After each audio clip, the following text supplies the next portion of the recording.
BJP आएगी तो राक्षसों की तरह तुम्हें खा जाएगी। कि वो विश्व पटल पर किसको अपना नेता देखना चाहेंगे, तो शायद नरेंद्र मोदी के अलावा कोई नाम निकल के आज नहीं आएगा। तो आप उनसे ही पूछ लीजिए कि क्या उनके पास कोई ऐसा नेता है जो पूरे विदेश में जाकर देश को लीड करे। बीजेपी हार से डर गई है, अरविंद केजरीवाल से डर गई और नतीजा हम सबके सामने है कि कौन हार से डर गया है और कौन नहीं डरा है। नमस्कार, मैं ब्यूटी गिरी और आप देख रहे हैं न्यूज वॉच भारत। इस वक्त हम मौजूद है बीजेपी कार्यालय और आप देख सकते हैं दिल्ली में चुनावी घमासान जिस तरीके से लगातार आगे बढ़ रहा है। और बीजेपी में अगर माहौल देखें तो माहौल पूरी तरीके से बनता हुआ दिखाई दे रहा है। और यहाँ पर बीजेपी का प्रमुख नारा जो है, बहाने नहीं बदलाव चाहिए। और उसके जोश में यहाँ पर तमाम जो है नुक्कड़ नाटक से लेकर तमाम गाने पर परफॉर्मेंस तक की दिखाई दे रही है। आज हम बात करेंगे, आपको बता दें इन्होंने आज ही बीजेपी ज्वाइन की है। नाम है अतुल जैन, एडवोकेट है।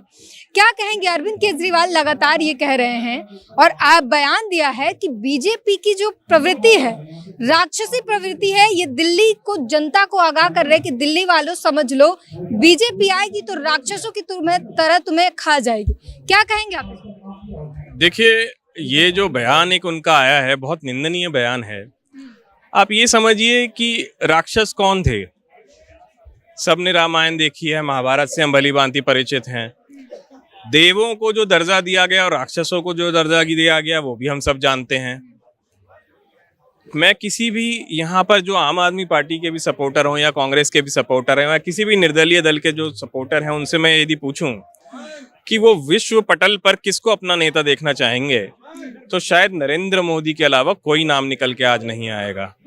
यहाँ तक कि उनके अपने कार्यकर्ता भी ये चाहते हैं कि यदि विश्व के लेवल पर कोई हमें लीड करे तो वो नरेंद्र मोदी हैं।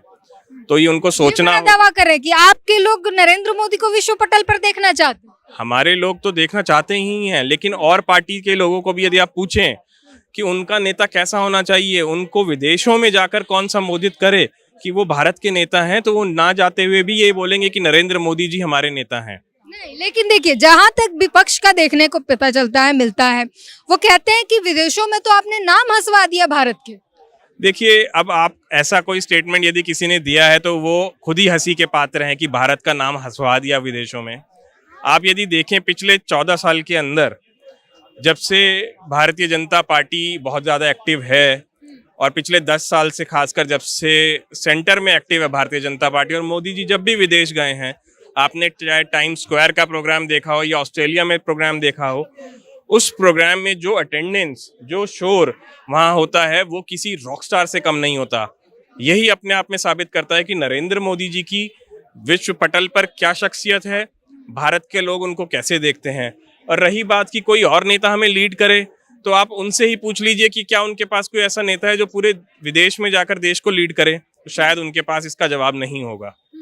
लेकिन देखिए, लगातार जिस तरीके से, और दिल्ली की बात कर ले, दिल्ली में चुनाव है कहा जा रहा है और अरविंद केजरीवाल और पूरी आम आदमी पार्टी कह रही है कि बीजेपी हार से डर गई है, अरविंद केजरीवाल से डर गई और इसलिए दिल्ली के पूर्व मुख्यमंत्री पर जानलेवा हमले करा रही है, बीजेपी करा रही है। क्या कहेंगे इस पर?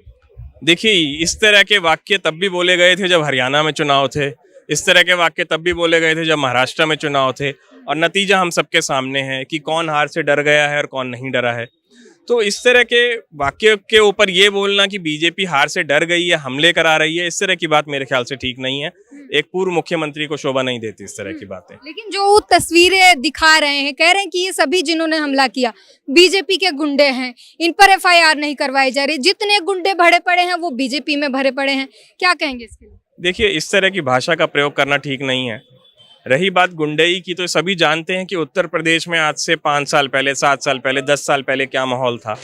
हम सब जानते हैं कि उत्तर प्रदेश में 7 बजे के बाद महिलाओं का ही नहीं, पुरुषों का निकलना भी बहुत मुश्किल था। अब वहाँ पे किस तरह से एक सुचारू व्यवस्था चल रही है, लॉ एंड ऑर्डर जिस तरह से वहाँ चल रहा है, तो ये सभी जानते हैं कि गुंडई तो बीजेपी खत्म करती है।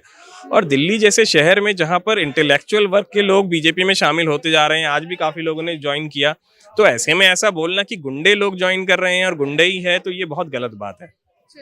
बहुत बढ़िया लगा आपसे मिलकर। और ये बीजेपी का जो दफ्तर है और यहाँ पर जो लगातार दिल्ली चुनाव को लेकर जो गर्मी है, सरगर्मियां हैं वो यहाँ पर आपको दिखा रहे हैं। और बाहर तक यहाँ पर ये तमाम जो स्टार प्रचारक है, वीरेंद्र सचदेवा हो या फिर सांसद मनोज तिवारी, वो सभी खुद यहाँ पर मौजूद होते हैं और कार्यकर्ताओं से बातचीत करते हैं, जनता में जाकर बातचीत कर रहे हैं। और वहीं दूसरी तरफ पलटवार देखें तो आम आदमी पार्टी से भी लगातार हमलावर होते हुए दिखाई दे रहे हैं और लगातार हमले हो रहे हैं। और अब अरविंद केजरीवाल ने ये ताज़ा बयान दिया है कि बीजेपी की प्रवृत्ति जो है राक्षसी प्रवृत्ति है और दिल्ली की जनता को आगाह कर रहे हैं कि आगाह हो जाओ, अगर बीजेपी आई तो आपको खा जाएगी, दिल्ली वालों को खा जाएगी।